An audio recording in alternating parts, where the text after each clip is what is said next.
You know, I was kind of conflicted about who had it worse, the kids in Ender's Game or the kids in Evangelion, but, I mean, come on.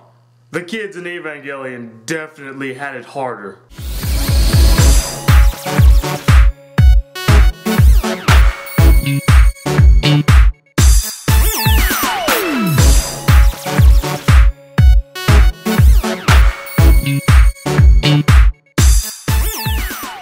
Hey guys, it's the Black Critic Guy, and today I'm here to review the movie Ender's Game. So Ender's Game, as the title clearly states, follows the character of Ender Wiggin, who is this brilliant youth with a keen eye for strategy. This is the kid that you don't want to play against in Battleship because he'll sink every damn ship that you have. And upon realizing his potential, this commander played by Harrison Ford recruits him into space training to lead an army to fight the threat that once came to Earth and destroyed us, and to prevent them from coming again. So throughout the entire movie, we follow Ender as he rises up through the ranks to become the great leader that he was born to be. Now I know that this movie is based on a book that was written back in the 1980s. I haven't had the chance to read this yet, but I will read it when I have the time.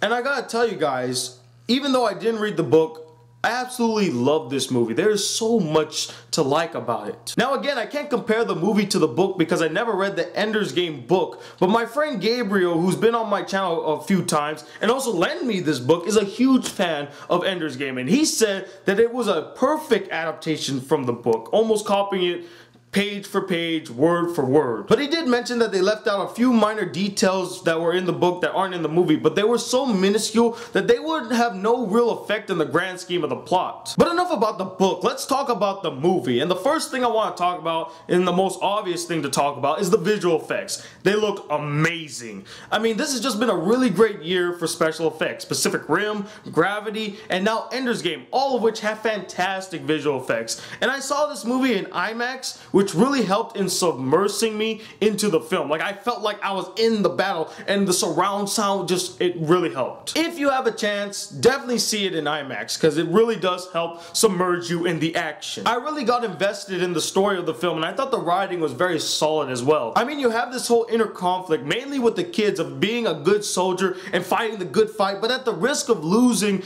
their innocence and their childhood. I mean, one of the things that I appreciate about this film is the fact that they did not treat the kids as stoic warriors already. They were still kids before they went up into space, and they still acted as kids. There was no last bender child acting in this movie, that's for sure. And speaking of the acting, I thought most of the actors did a fantastic job, especially Asa Butterfield, Harrison Ford, and Ben Kingsley. Now, for those of you who don't remember who Asa Butterfield is, he's the kid from Hugo, and I thought he did a fantastic job in Hugo, and once again, he does a fantastic job here in Ender's Game. He really did a good job at portraying the multi-layer character that Ender is, because Ender shares a lot of similarities to his two other siblings. He's the third child, and his first sibling, his sister, was a very emotional sibling, and the second one, he was a very aggressive and rough sibling, and he fights that inner conflict of being emotional, but at the same time being a rough character. Not only did I appreciate the inner struggle that he had with his dueling personalities, but I absolutely loved how they highlighted just how brilliant this kid is. I mean, this guy is a really good strategist, and he made a great leader, and I felt like Asa Butterfield really held his own against some of the bigger known actors like Harrison Ford,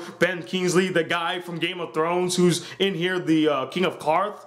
He really held his own against all of these characters, and he did a fantastic job. Another one is Harrison Ford talking like this again. I need you, Ender. One of the things that I really liked about his character is that even though we don't really get a development and understanding of who he is, we get an understanding as to why he does certain things. He was probably one of the few people who was actually there when the aliens invaded and saw the destruction that they brought, and he wants to make sure that that never happens again. That's why he's very rough on Ender. He wants to make him this great leader that can lead us into battle and end this war finally. And the last actor I want to talk about is Ben Kingsley. I can't really talk too much about what his character is, but his performance was so stellar that I did not even realize that he was playing an Australian. He's an Australian, and he got the accent down so well, I didn't even notice it. And the last thing I want to talk about is the score. I mean, it was epic.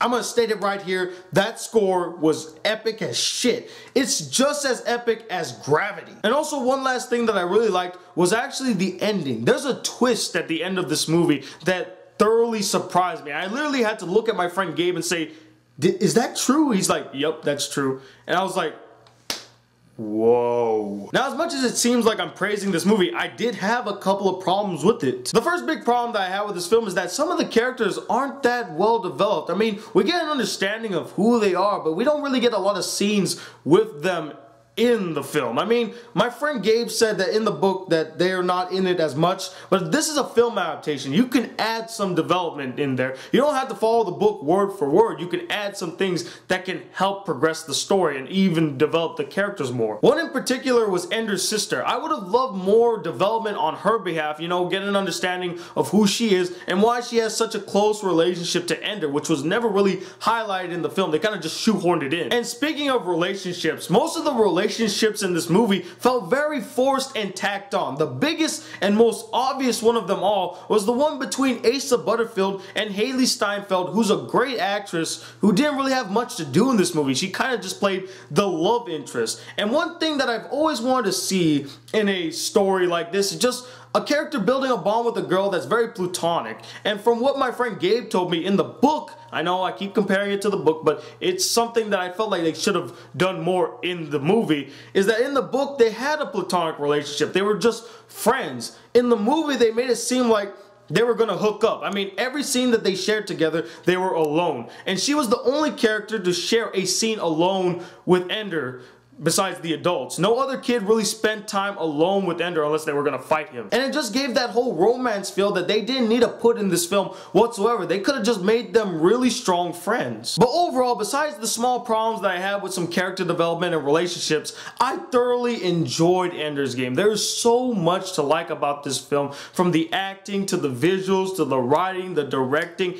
This movie is a very solid movie, and I'm going to give it a 4.5 out of 5 stars. I think that it's one hell of a film, and you guys should go check it out definitely. But anyway, what did you guys think of this film? Did you like it a lot? Did you find it boring and dull and you really didn't care about it? And let me know, what is the best film adaptation based on a book that you've ever seen?